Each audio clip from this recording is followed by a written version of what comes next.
this is absolutely cavernous down here. This is going to be great footage. I mean, you can't danger. Hello. Hi. I now think that Riley is going to get lost, so I'm going to. Riles, we're down here. Hello, Riley. We also got lost, so we came back for you, so he will also get lost. Is the festival providing drinks? Hey! I'm not part of the festival. You're not part of the festival, okay. You gotta run up there yourself, buddy. No, I couldn't do that. Are we selling shit? Yeah, baby. We got the hats. Can I offer you a fetching Glue Factory hat? My head's too big for hats. It's a medical condition. How would you like us? All facing the mirror like this, right here. 3, 2, 1. Hey, that's tricks. You're tricking us. You're counting from 3 and taking pictures throughout. Preston is filming all this because he has a really bad memory. Come on, the office. Squish The amount of boxes I've carried in my career is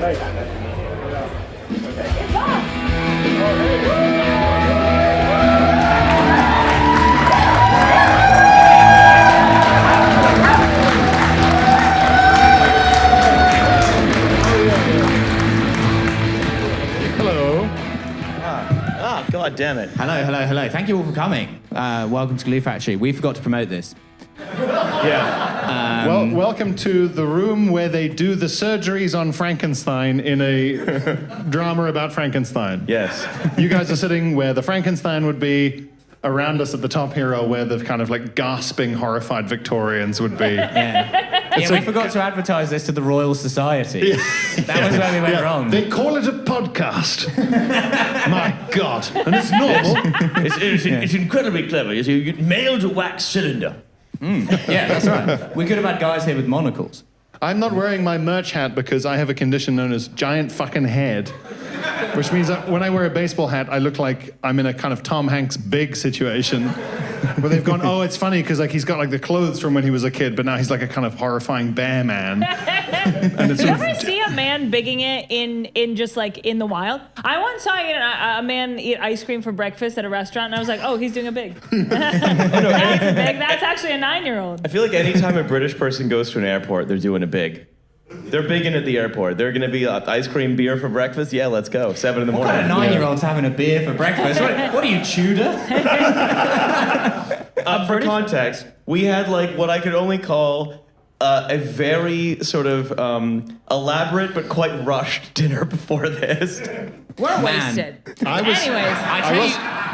was there on time, and for half an hour, I was man alone in a restaurant reading book on my phone. And it's not a role I ever wanted. What book were you reading, babes? Patricia Lockwood.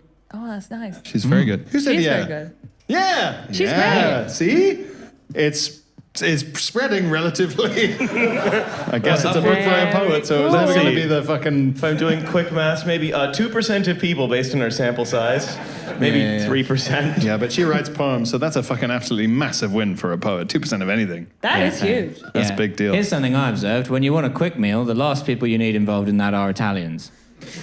You want Chinese for a quick meal, they want you out of there. There's no pleasantries with a Chinese restaurant. No, the Italians kept trying to get us to stay. Yeah, he was actively angry when I asked him what on the menu would be quick. And he was like, there is no quick. And I'm like, some things will be quicker than others. He's like, we have to cook the pasta. And I'm like, I'm aware that you are constrained by the laws of physics, yes. I will say, he literally did say, we have to cook the pasta. Like, he did. That's... as the only one with an Italian surname, allow me to vouch for the fact that wasn't a fucking like meme quote like made up word for word. We have to cook the pasta.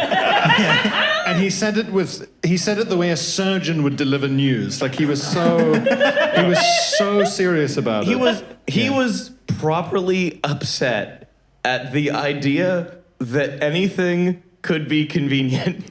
Yeah. We were family by the end. He didn't want us to go. And, no, he was plying us with drinks. It was nice. You know what? It worked. Yeah. I was trying to get us to leave because it was 10 minutes ago.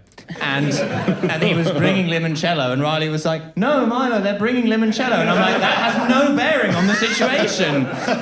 We are doing a show. I assumed that we were just having dinner. You became Italian during the show. The show, we have to cook the pasta. We're gonna be Italian on a time. Yeah. Okay, so we have You had a thing. gorgeous producer. Yeah. His name is Preston. He is 27 years old. Whenever I meet anybody who's younger than me, I always ask, what's the first thing you remember, right? That's a wonderful little small talk tidbit. It used to be, do you remember 9/11? Obviously, someone who's 27 doesn't remember 9/11. So the next thing is the financial crisis. I was like, do you remember the financial crisis? He goes, absolutely not. No, I don't. And I was like, what is your first memory? This motherfucker goes, the Olympics. I go, oh, okay. And then I think... Which he was born Olympics? in 98, and he remembers something from 2012. His first memory is from when he was 14 years old. That is worrying. That's really upsetting, Preston. Are Did we he have going to like a uncover head- our producer's childhood traumas tonight? Does he What have like have you a been big repressing? cartoon fucking tweety bump on his head? Like with the birds birds going around it. it still from that head injury? I did notice he had piano key teeth. I did notice that. And when he walked, he sort of inflated up and down like a big accordion. Yes, yeah. But yeah, that's very Maybe worrying. he's Madeleine McCann. What's with all that stuff? Vaguest memory of these different people and being in Portugal, but it feels so remote now, so long ago. You're trying to inflate the number of women who work on this podcast. It's Olga, and who I believe we think is Madeleine McCann. Yeah. So technically, So yeah, but I guess what I'm wondering is what's happening between 2008 and 2012 that people should remember, and then also up to leading to today. What are the touchstones? What are the 9/11s of the last 10 years? Ooh. This is a question for the group. Yeah. My Brexit, COVID. So like when you say like what's the first thing you I've remember? got one from 2007. I'm listening. Okay. The release of Pop Life by David Guetta. Well, there you go. Oh my God. That changed everything. The fact that you Googled when it came out. That was your 9/11. It was my 9/11 in terms of the fact that it was like... It changed everything. Well, the fact that it was kind of inevitable and you really should have seen it coming. And I'd say the American security state did very little to prevent it. It's like suspiciously little. You're saying a that lot of Saudi money involved. Yeah, David Guetta was funded by the Saudis. Well, David Guetta, the thing is, David Guetta in the 80s was a useful ally for the United States. They really didn't Because he was understand. anti-Russian. Well, obviously he was, because he's like a French meatball. So of course he's like anti-Russian in the 80s. I would genuinely believe that any kind of electronic music did play a part in the downfall of the Soviet Union, given that genre's popularity in the Eastern So Bloc. it wasn't Scorpion's Wind of Change? No. It was just It was music, it was just a it was different just song. synth. It was Just synth. It was like the kind of music that plays in a Montenegrin coffee house at 8 in the morning. Yeah. You know what I'm talking about. So when you, Gorbachev being hauled into a meeting. Sir, there is something called Duran Duran. It is causing us very big problem. there is an EDM gap. No one in our union is throwing shapes. There is Western scientist Scream and Benga invented dubstep wobble. They imported best Nazi DJs after the war. we were unable to kidnap any of the most advanced DJs. Look, it's unfair to call Sven Väth that, okay? An Operation Paperclip the for techno. EDM DJs. They invented the drop, yeah. Two superpowers competing. So when you ask people this question, what you sort of mean is like, what's the most like popular culture, like big thing Yeah. memory that they have? And also, this is a Would you question... call 9/11 popular culture? Well, I mean, Yes. It is when I do it. yeah. I suppose I mean external to the family. Like it's not your first memory. Like that Lego Yeah, set I what got. did you see on the news and remember being a big Yeah, deal, right? okay. So I guess right before 9/11, oh my God, thank you so much. You're absolutely wonderful. We said This is- 9/11 and drinks appeared. Interesting. So what's yours? Well, I guess, okay, so basically the 9/11 before 9/11, and Yes. say it with me, the death of Princess Diana. Oh yeah, I do remember that. Yes, very much so. Oh, interesting. Okay. I remember that being on the news, on the radio, and everyone freaking out about it. In South Africa. And it Yeah. couldn't have felt more confusing. The princess of our hearts. Yeah. Did you know who Godless she lady who was? ever lived. I knew that she was a princess, so I was like, right, in Disney. And everyone was like, yeah. Well, she died in such a South African way. Road traffic accident, not wearing a seatbelt. Yeah, Yeah, and I think we all appreciated that at the time. Truly, she is one of us, eh? In 20 years, this is going to get way more common in Joburg. When people are chasing you, you can't stop. You don't even need to know what it's about. What was I just drinking? It's gone They now. just take it away. All right. Whatever it is, it's over. And we all have to accept that. Hope you enjoyed it. Okay, they had me drink a mysterious brown liquid for the entirety of the Princess Diana anecdote, and then they took it away. What could that possibly mean? I guess in between 9/11 and Princess Diana was the millennium and the Y2K. Yes. So you could Millennium Dome is a big one. Yeah, I mean, but only yeah. for the UK. You can't ask a Russian that, but Russians do remember Princess Diana. Yeah. So Yeah. I remember I had... They're like, she died in 40s in a road traffic accident. It's good innings. She lived long and happy life. Divorced only once. Not bad. So my earliest news memories are because I went to an elementary school that was unusual. No, we don't believe it. Yes, I know. You might have to sort of restrain yourselves. Was it Steiner or something? Are you learning how to smith? No, I had like news class, Oh, come on. which to be fair has served me Wait, well. am I crazy or has this never come up before? This hasn't come up. It's not come up. We had the high school thing where he was like a free-range chicken. Yeah, and then the camp, Yeah. the Adbusters camp, of Yeah, course. the camp of don't trust billboards. Yeah. Or whatever it But was. news class, is it like a Montessori add-on? Yeah, it was a Montessori add-on. They tacked it on. Okay, so Everything- what did they teach you in news class? So, look, I remember the Princess Diana You went to thing. like the West Sure. Wing Montessori school. How to walk down corridors while receiving advice. For The walking teacher walking down followed by the whole class. Yeah. Can I go to the toilet? No. We're going to learn what autumn is later. Okay. For walk and talk class, you don't actually have to go to a room. Yeah. Yeah, thank you. I remember news class. We had to like. He never stood a chance. Come on. Every one of these, I turned it into several successful businesses. every one of these extra details we get about you is like watching Wicked. Where it's like, oh, that's why she has that hat. Like, it's just, everything lines up so exactly. I've never learned a single thing about you that hasn't been directly relevant to what I know about you now. That's unusual. Almost like I was like, well, of course, in grade 3 we had Warhammer class. Yeah, exactly.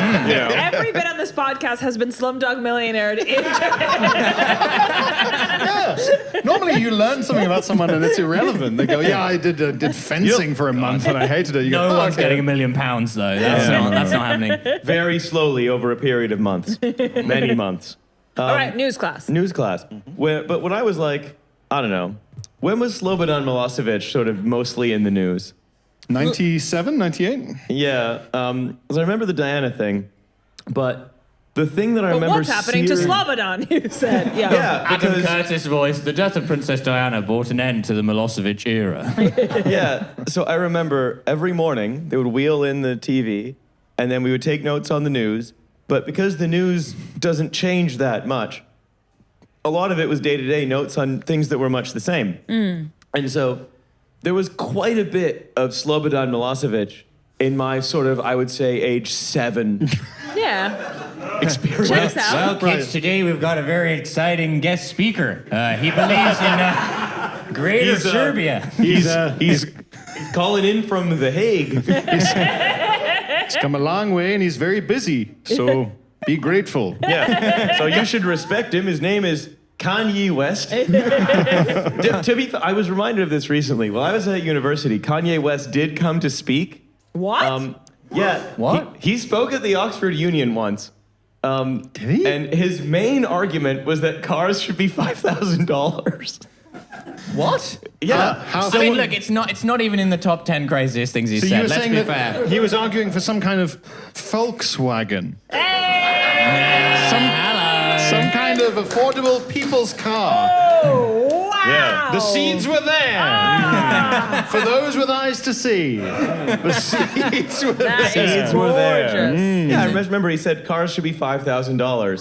Who was he debating? What was this against? No, it was just a speech. Wait. Oh. It was supposed to be a Q&A, and one person put mainly their hand up. cues. Well, no, one cue. There was Okay. one cue for the whole hour. Put their hand up and said, how do you feel your aesthetic has progressed between this and that album?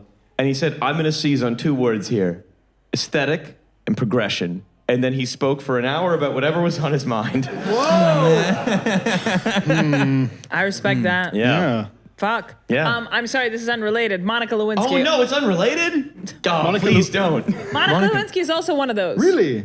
Wait, one of the Touchstones. Do you guys remember Monica Lewinsky? No, I think That's also 97. No? I asked my parents about that, 96? and they demurred. My parents were keen to keep as much blowjob-related information from me as possible when I was 7. Well, the Star Report had a different agenda. The Star Report wanted you to know as much about this Really? blowjob as human. Have you read the Star Report? No. Oh my God, you gotta read Ken the Star Starr. Report. I was learning how to play and read. No, it reads like a fucking, you know those smut books like Court of Rose and Thorns? That's what it reads like. Really? I mean, I got 90% as the Star Report is just the word cum.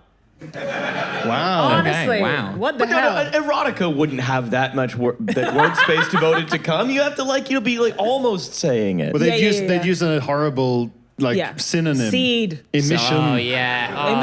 Emission. Seed The is Star. the worst. Okay, I think Ken Starr's hit job report on. To be fair, no, terrible. the Should only be in job. jail. But Ken Starr also is a partisan hack. Ken Starr's report should have been written with much more like building of tension. You know, Yes. can't jack off to that. You need Stephanie Meyer to do a rewrite. Do a rewrite. Ken Starr's edging Clinton report. Yeah. Okay, all right. Wait, who wrote 50 Shades of Grey? She's got two letters. D.L. Hughes? D.L. Hughes? D.L. Hughes. E.L. James, yeah. E.L. James. yeah. D.L. Hughes is a completely different person. Who's D.L. Hughes? E.L. James? Is D.L. Usually I Hughes have a computer. comedian? I just didn't want to take it because I have That's stuff to another do role after. E.L. James's Star Report. I'm amazed. Actually, okay, Ryan yeah. Murphy's Star Report. What were you saying? I'm amazed you knew about Monica Lewinsky. Yeah, that was big. I mean, it was on TV in Russia. I feel like maybe Russians you gloat a mean lot DL about American miss. yeah, Okay, yeah. do you mean mishaps. D.L. Hewley? Yeah, the guy, the black comedian. Yes, there we go. Yes, good. Excellent. Yes. Easily confused with the author of 50 Shades of Grey. Whoever it is. president has received blowjob in White House. Russians are impressed that American president can maintain erection. Yeah. That's how I found out. Word for Russian word. president has been found floating in the river. He's not been assassinated, just drunk. There was that time that Yeltsin got pulled drunk out of a river by a homeless man who lived under a bridge. Sorry, hang While on. he was in office. Yeah, he was like, because Yeltsin... That's like something that would have happened to King Alfred like 1,000 years ago. And a mere beggar saved the king. And it's in a stained glass window in fucking Westminster Cathedral. And that's how like the Thornleysons were ennobled. Yeah. But Russia is very like that. Well, and famously, we remember when Yeltsin arrived in Ireland and then immediately left because he was too drunk. He was too drunk for Ireland. Yeah. He landed in the plane, realized he was too drunk, got back into the plane and flew out. So he was like, I've This heard is of true. I've heard of people doing that in an Uber on the way to like an after party, but I've never heard of someone doing that for a Ireland nation. is the afters On of a the national diplomatic level. circuit. Ireland is Europe's kitchen for the afters. You can To be sit- fair, they did legalize pills for one day. Did they? Yeah. Yeah, they It's accidentally famous. legalized ecstasy for one day. Yeah. What? And what a day it was. When was this? About 2017. Yeah, it wasn't that long ago. What? Yeah, it was pretty recent. They accidentally It was- legalized ecstasy for It was one just day. before they deliberately legalized abortion. Yeah. It's how Yeltsin Coincidence? died. Wow. Yeltsin is why, like, Yeltsin's death shows that, like, security and sniffer dogs at clubs makes people less safe. And you actually need to, like, have testing kits, not sniffer dogs at clubs, or we're going to lose more presidents. Well, for Yeltsin, have a testing kit for his vodka. Yep, it's loads of booze. Imagine if he turned up to Ireland on pills. Meeting the Taoiseach being like, I've always thought you and I have a lot in common, my friend. I really love this country. It's great. I might live here. I just need you to be honest. Does this look weird? Do you notice this? The sobriety test for Yeltsin is, sir, what's your name? Okay, so we have Monica Lewinsky. Monica Lewinsky was pre Diana, yes?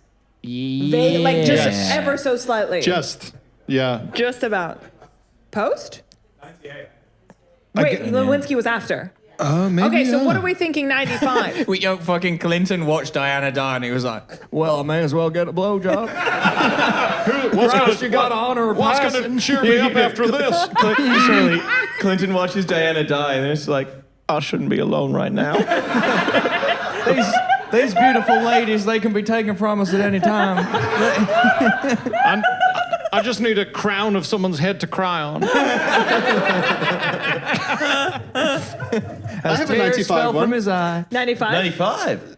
South Africa winning the World Cup, Invictus, the Mandela rugby game, the big Springboks victory. I'm so sorry that never made it to Russia, but I'm really, I'm really happy for you. Intermittently, you guys do qualify for the Rugby World Cup. Do we? Yeah, every now and then. What? Russia will just pop up in like the beginning stages and everyone will go, okay. Who knew? What? Yeah. We have a team? Yeah. I just think that if any country that has a large quantity of big men who like booze, Right.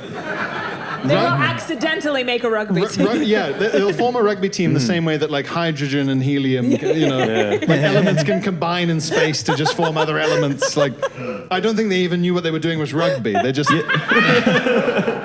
they were just kind of wrestling drunk in a field, and then a South African turned up with a whistle and went, "You guys have got some potential here." What you're talking about? We call ourselves Bomb Squad. There's a South African rugby reference for you. Yeah, very nice. Thank you.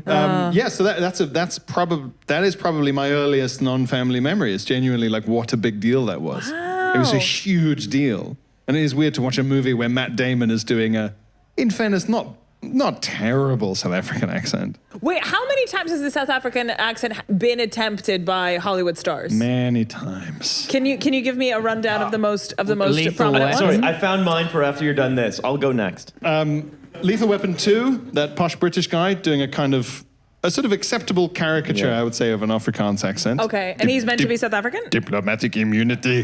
That guy. Huh? Is that Which one was that one? It? Oh, yes, yeah, but hers wasn't bad. His was the one that was the most kind of like, you actually kind of sound old-fashioned almost, or like an old-fashioned British person. I'm married to Liam Gallagher. That's so... I'm mad for it. Is that woman I'm married? having it fucking large, man. I'll tell you what we love in Manchester. We love pills, the hacienda, the happy Mondays, and the good bride. Get your goat, love. You've pulled. Yeah. Daniel Radcliffe in Escaping Pretoria is unwatchable. What the fuck is that film? He plays a real-life dissident who managed to flee the country after he was arrested or whatever. Okay. But Probably because he didn't have a good accent. They were like, you're not just- South African. He's just doing the same thing that Andy Serkis is doing in the Wakanda films, which is goblin voice. Oh, A certain type of English actor, when they can't do a South African voice, just goes, Polish goblin. And when you watch Black Panther, Andy Serkis is there going, I want your glowing tricks, I want you got the robot arm. He's rolling his R's when there's no R's in the word. It's unwatchable. I will, to be fair to DiCaprio, pretty good in Blood Diamond, although he's playing a Zimbabwean. Interesting. I've never seen Pretty Blood good. Diamond. He got as close as someone could get who's not from the region. Yes, Where yeah. you're like, well, Zimbabwe, who knows? We're going to have to go South Africa. It's the nearest known reference point. That's all we can do. Although when he whispered in that film, he just went straight back to being American. He was like, yeah, exactly, TIA. So what are we going to do, sir? Like, just immediately back to American, because he was whispering. It's really weird. I feel like I watched Blood Diamond at a really formative age. Really? And I feel like when I was... Okay, we're Slumdog Millionairing again. What did this seed in you? Well, it didn't, but it could have. The knowledge that diamonds are valuable. No, I really could have like moved to South Africa off the back of that. Oh no. What? Yeah, Off the back of that film? because the accent. Really? Yeah. You just thought this is a charismatic accent. I'm like, you want to move to South Africa for diamond mining? Fine, whatever. You want to move to South Africa because of the accent? Yeah. Wow. With here because of the accent, it's pretty bad. Yeah. It was not that dissimilar a choice, depending on where you live in South Africa. Matt Damon's one was okay. Matt Damon's one was okay, and then he played some kind of like Born Identity adjacent film where he does briefly speak Afrikaans, and it's really bad. My Afrikaans is bad, but his is the equivalent of Bonjour mon ami. Like, it is really bad. Apparently it's the hardest accent to teach, South African accent in general, and there's like only like 2 dialect coaches in LA that'll attempt it. And Matt Damon for Invictus, they wrote his lines out phonetically for an American. Right, of course he would. So he just learned like gibberish syllables, like he was doing Gregorian chant. Yeah. Malatri and nice to meet you. Like, he just learned all his lines like just as animal sounds. Just the only way it was possible. Yeah, mad. It's like that Monty Python sketch about like the funniest joke in the world. Yeah, just where, like no one can you have can't the whole fully thing. hear it. Yeah. It's like that's South African accent. But I remember, 95 World Cup, we were watching at home, and my dad was there. He was actually there, like, by coincidence, he ended up sort of 8 rows behind Mandela. What the fuck? Yeah, because Mandela was there just watching in the stands, and it was a huge fucking deal that he was A, there, and B, wearing a Springbok jersey. Yeah. It was massive, and everyone was crying and Mandela's freaking like out. the hooker, and your dad's like the fly half. He's Yes. Yeah. He's always, my dad's a fullback, I guess, Right, even further back, yeah. But he was there with all his, presidential bodyguards and stuff, and it was a massive, massive deal that he was there. His presidential bodyguards, or the front 8. They're on the pitch, yeah. They got subbed in. I love, when Mandela, like, he actually does punch and rucks, is the thing about Mandela. Are you saying Mandela would be a dirty player in rugby? He just get things done the way it needs to be done. Look, here's the thing, right? If you want to collapse the scrum, you can actually make that work to your advantage. Doing a kind of insane... What's that movie where they like start an American football team in prison? I think Longest Yard. Longest Yard, yeah, doing that, but it's Mandela and Robben Island. So it's just like a dirty rugby team. The Robben Island rugby team. It's like a one-man rugby team. We are genuinely a couple of years away from that being made purely for cash and reasons by a South African production company. So wait. Just going, fuck it, they had one. Yeah, why not? We can sell this. Who gives a shit? Let's split Long run to Mandela's freedom. personality into 15 parts. Yeah, and like- then the parts of his personality that he didn't like into a further 15 parts. Like Horcruxes. Yeah. And then it's actually, the whole thing is a metaphor for Mandela's internal struggle. Sure. Yeah. And he's like Voldemort. Yeah, I think that's about right. Oh, okay. Yeah, Yeah. Okay, well, we pitched a movie, so can't do it. Copyright. Yeah. If any of you pitch it, we'll know where you got it. Patent pending. Yeah, so Yep. don't worry Yeah, about that's that. my 95. My friend visited Mandela's cell with a bunch of other Americans, and no. when they said Hillary Clinton visited the cell, they just screamed, "Lock her up!" To be fair, In Mandela's cell. to be fair, be kind of funny. It's a real compliment to Hillary Clinton locking her up in Mandela's cell. Yeah, Like, an hey, honor, an we're gonna honor. put you on the same route. Yeah. An honor. Okay, what was yours? You said 95. You Yeah. had one My previous. 95. Remember my 95 one? I'm listening. Quebec. Okay, so we're Great going stuff. regional. We're going going regional. I'm into it. regional. Yeah. Say no more. 1995. I heard one very distinctive laugh that I know. If you remember Quebec 95, you weren't really there. Is that what you were going to say? Quebec 95. What a time. Yeah. Quebec 95. The set by Tool, or as it had to be called in Quebec, Utile. Yeah, when they made that conversion. Quebec 19, 420s, 10 and 6. Or 10 and 5. Anyway. No, it was when Quebec voted to stay in Canada. And I was kind of panicking because I didn't really understand. I thought that, like, I didn't really understand what Quebec was. You because thought I this was meant no 5. more poutine. I thought it meant kind of like, oh, Canada, the world that I know is going to sort of fall to pieces. What was the percentage? 52-48. No, really? Reverse Brexit. Wow. Wow. Yeah, the old separatism numbers. Quentrance. What? Yeah. Quemained. Quemained. They Quemained. Quemained is like a Quemained. 16th century word for pussy. Yeah, it's in one of the most irritating Shakespeare plays. Methinks I doth see the flash of their Quemain. The kind of scene in, like, I don't know, like Richard III, where your English teacher's like, it's really funny. Yeah, it's funny And you're because like, see? But they have to keep saying two things that are contradictory. One, it's really funny because of how clever it is, and two, it's all dick and pussy jokes constantly. Yeah. I think you have to pick a lane in which to sell me this. You can't keep telling me it's witty and then to criticize me when I go, yeah, like your asshole. Like, you have to, either it's all witty or none of it is. Miss, like your asshole, miss. I'm being witty like Shakespeare. See? Can't get mad if you kiss him into the office. Do you lick my rim, sir? Yes, I lick thine rim. I told you, I'm gonna try going to Sailors. Posting hole on Quemained. No, and I didn't deserve that. It's a hole on Maine pun. What was your Diana? What was my dad? Wait, okay. Quebec 95 Wait, referendum. no, I've Quebec's not finished. Quebec's sticking around. Yeah, Can that's the I ask, grand. is this being recorded to be released, or is this just in this room? Yeah. I have no idea. It will be released? This is the first you're finding out that this is a podcast. You thought we were just hanging out. Backwards hat. Cool time. Cool rebel time. Yeah. We're just having dinner with friends.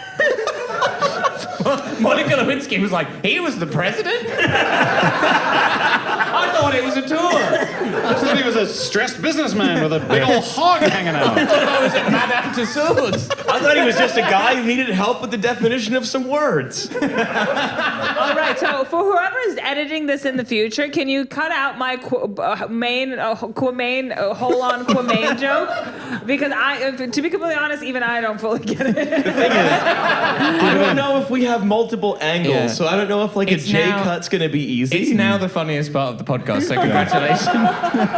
The more we discuss it, the more crucial it becomes. I'm afraid we've already crossed the Rubicon of we've talked about it too much, and if we stop based on when we have to stop, because this becomes a dance floor as soon as we're done, we have to keep every precious second of this in. Okay, My hole was such a Quemained as yours, sir.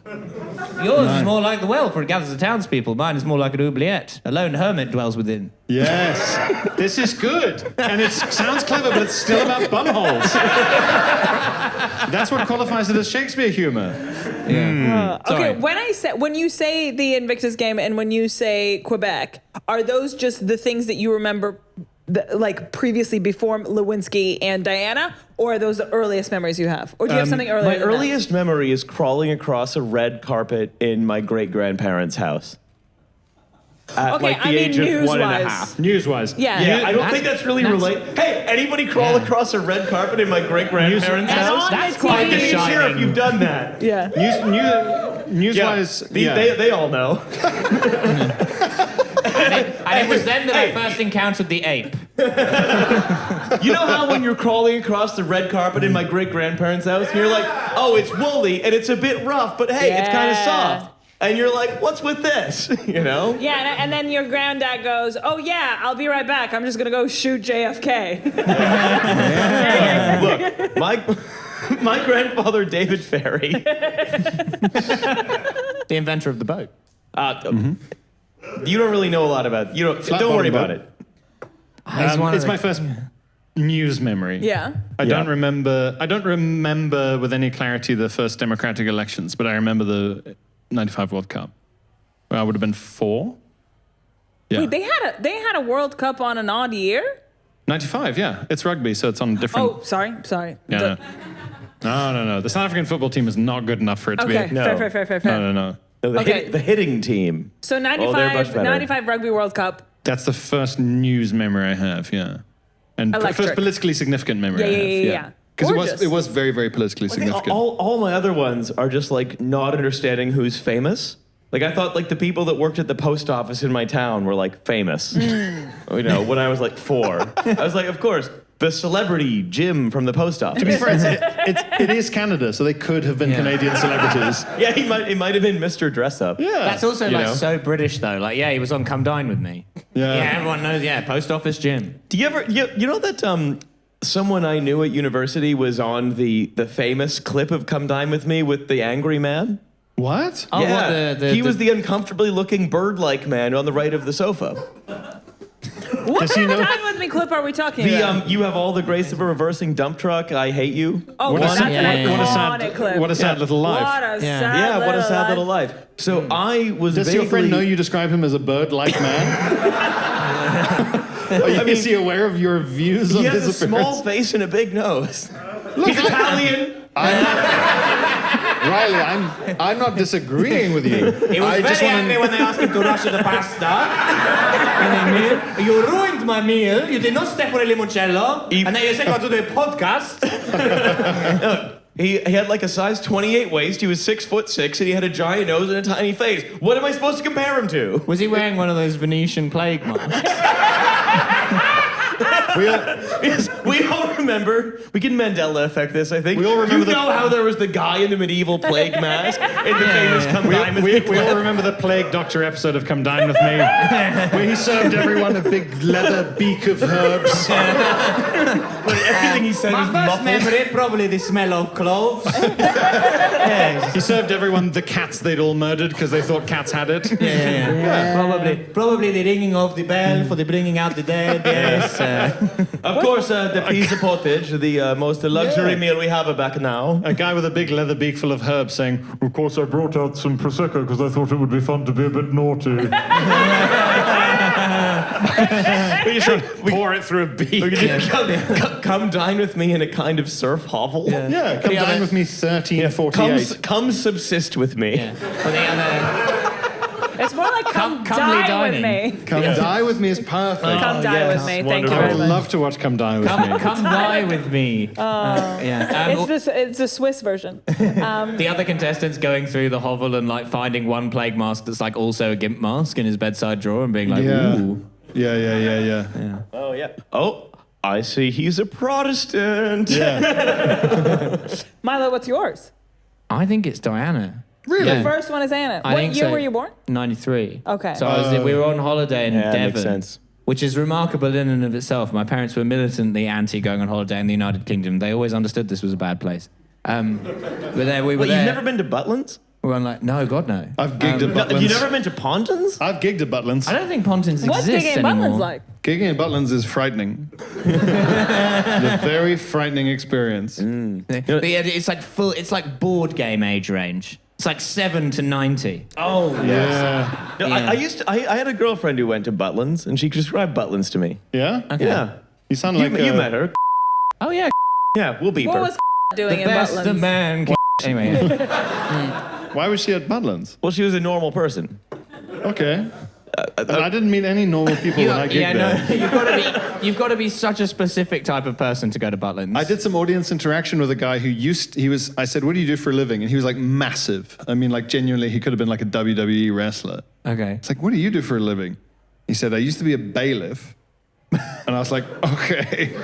And he said, "But I gave all that up now. It's not, it's not a nice line of work, The glamorous high-speed life of a bailiff. Yeah. I think it's definitely high And they speed. took it all away. And he said Amazon gift card, that's quite clever. Thank you. The joke of the episode goes to none of you appreciated it, but that was the funniest thing. He said, "I gave all that up now." And I said, "What do you do now?" And he said, I can't remember what name he used for the job, but essentially he was like a fly tipping detective.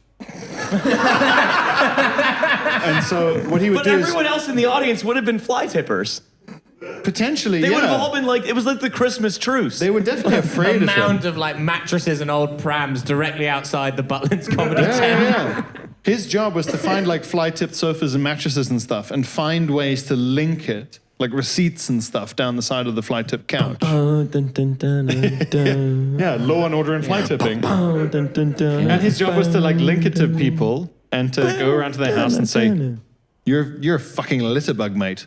And He's doing the opposite of being a bailiff. He's I know, giving yeah. people their stuff back. This sofa, yeah, well, you don't want it, well, I'm bringing it back. You've got to take it. I'm the world's first backwards bailiff. And he saw it as like... I'm a fleahibe. He was a fleahibe. It was his like redemption almost. He was like, now I'm a bailiff for the environment in reverse, thank you. And he was very satisfied in his work. And I said, does it work? Like, do people leave fucking evidence of their own fly tipping? And he was like, their couches. He said, yeah, like you wouldn't believe. Can I? But I don't understand how you let that... I don't understand most people, I think. Sure. Because I don't understand how you allow... Yeah, you went to news school. I don't understand.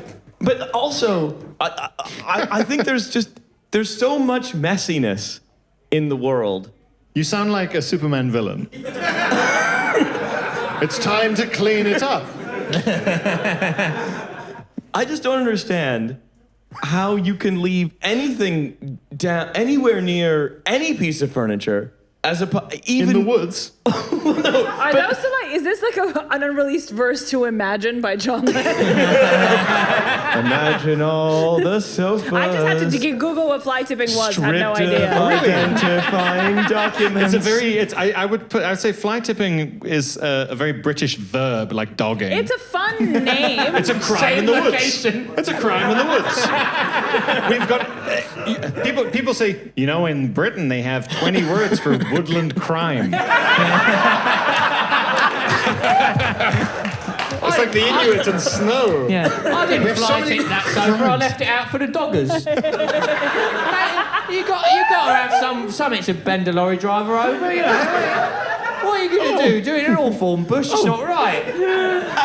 It's Christmas. You got to leave a sofa out for Santa by the lay-by. Oh, look. The letter you left out for Santa is covered in cum.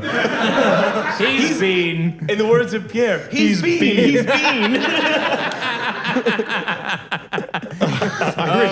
We left your mother trussed up like a Christmas ham for Santa out on the mantelpiece. I really don't like he's been as a... Sorry. I left my cookie out. Yeah, nice. there we go. Hello. And you know what? You should have laughed to that as well. But I just don't understand. I enjoyed it. No, that they didn't, and I'm going to overthink it, because I am quite drunk and it's upset me. Because all of you got to laugh, but I didn't. I know mine wasn't as good as the others, but laugh just so I feel good.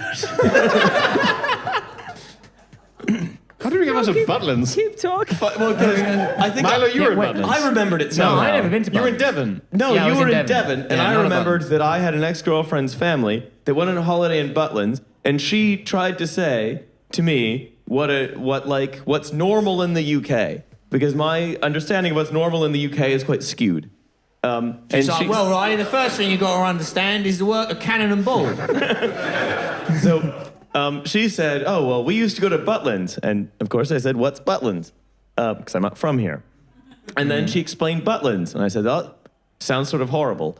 I said, well, we loved going to Butlins, except in the years where we had to go to Pontins, which is like sort of little Butlins. What's Pontins? So Pontins is like... It's like the conference, but for Butlins. It's like the little, L-I-D-L, not little. There's a little version of Butlins. But what's Center Parks? So Center Parks That's is like a whole other thing, I think. Center Parks is middle to upper middle class Butlins. Center Parks is like the cost of going to Barbados, but you're in a geodesic dome in the New Forest getting a verruca. Yes. Yeah. So all of these are like kind of mad dacha collaborations in the English countryside. Thank you so much for putting it into terms I understand. So Center Parks is the poshest, Butlins is in the middle, and Pontins is below. Correct. I think so, yeah. I see. Yes, correct. Yes. Is there anything around that? So they started because after World War II, there were just loads of big army bases full of barracks that no one had any use for, and they would just buy them up and be like, dig a pool. Then people can come here, and we'll charge them money. Okay. And it started that way, and it grew as a big brand. And then Pierre Novelli was hired to do a gig. Yeah, they didn't. I was fortunate. I was on at half past noon, if that's a phrase. Oh. Yeah, but to be fair, luckily for me, I suppose. The showdown at noon. Yeah. Almost high noon. I was on in the closed cinema, so I was gigging in front of like a heavy velvet cinema cloth to sort of 11 very hungover people. But at least it was dark. Oh no, it was fine. That helps. And I was very lucky because at 1 o'clock was Lee Nelson, who was in like the 2,000-seater Megazord fucking stadium part of Butlins. Okay. And so everyone had gone What there. was that used for during the army days? Lectures? I think they built it out of concrete in the 70s. No, it was to distract the Germans. Yeah. They bombed it as a... They thought What a moving picture. They were like, we cannot let the British troops be entertained by the comedy styling. These jokes are too funny. Their morale will be too high after watching such funny jokes. They'll have a 4+ feel no pain roll. They won't be laughing when we have sent some secret German spy comedians with very unfunny material. Yeah. The worst riffs. Lee Nelson's lanced the boil, right? Because all the most drunk stag do guys.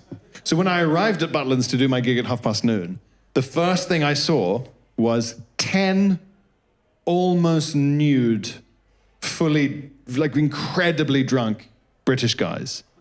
So it's like, we're talking like 10:30 in the morning. And they were just wearing loincloths and in like Native American headdresses. Huh? And they were fighting each other with traffic cones and screaming. Native American tradition. They had to have brought those from home. Oh no, they were on a stag do at Butlins, yeah. Did they brought the traffic cones with them? They'd found them, I suppose. Okay. Probably I didn't along stop the way. to ask. I didn't feel it polite to ask. Excuse me, gentlemen. Yeah. Sorry. Where did you get these? Sorry. Where did you get these marvelous cones? These cones are most peculiar. They're a weapon, they're an instrument, they're a loud hailer. They were fighting with the cones and screaming, and I just kind of walked through them going like, hello. To my horrible cinema gig to 13 people. And you're like, isn't it weird? Is the Queen weird? Isn't it weird that she's on our It was cash? an Edinburgh preview. I was supposed to be on for an sweet. hour. Wait, I was supposed to do an hour of my artsy you did an fartsy. hour Edinburgh show, which is like an Edinburgh show is like for the uninitiated. You've broken it's this like, man at the front. I'd say 30% jokes and 70%. Oh, my father was a harsh man. Give him an award. It's 70% paying attention to the long words, which is... Yes. Now, I don't know if you know what Anabasis means, but yeah. Oh, Edinburgh. And the last 5 minutes is just you recounting all the things you said in the last 55. Yeah, And then look how I built this clever little puzzle box. the attention and then it's a span. bunch of guys being like, you think I can throw this cone? I'll hit his head. Yeah. Wait. What was your 9/11? Oh yeah, this. You can't just ask a lady what was her 9/11. Oh God, what was my 9/11? Some women are still waiting for their second tower to go down. Hey, Mamma Mia. Okay, so 20 minutes, I wish.